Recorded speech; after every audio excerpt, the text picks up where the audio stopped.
યાત્રાધામ અંબાજીમાં છેલ્લા કેટલાક દિવસોથી દબાણ ઝુંબેશ ચાલી રહી છે તેવી વાતો વહેતી થઈ છે, પણ આ અફવા છે કે હકીકતે તો ખુલીને જવાબ નથી મળી રહ્યો. પણ વેપારીઓ દબાણની બાબતને લઈને આજે અસમંજસતા અનુભવી રહ્યા છે.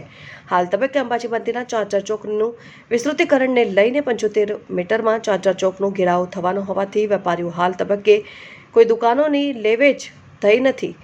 એટલું જ નહીં, દુકાનમાં કોઈ રિનોવેશનની કામગીરી પણ કરવા આવી રહ્યું. વેપારીઓમાં પોતાની જગ્યાએ લઈ સતત ભય સતાવી રહ્યો છે.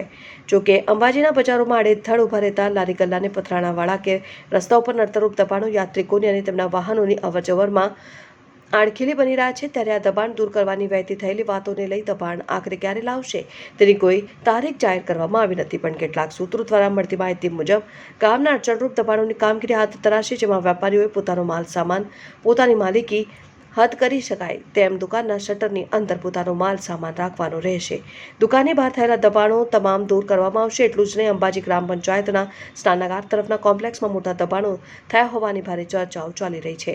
એટલું જ નહીં, આ શોપિંગમાં નીચે દુકાનો આગળ ચલાવવા માટેની બનાવેલી ગેલેરી પણ હવે ગેલેરી રહી નથી. ત્યાં પણ વેપારીઓએ દિવાલો ચડી મોટા દબાણો કરી દીધા છે. આ બાબતે પણ ગ્રામ પંચાયતોના સૂત્રો દ્વારા મળેલી માહિતી મુજબ ગેલેરી પણ આગામી સમયમાં ખુલ્લી કરવાની કામગીરી હાથ ધરાશે.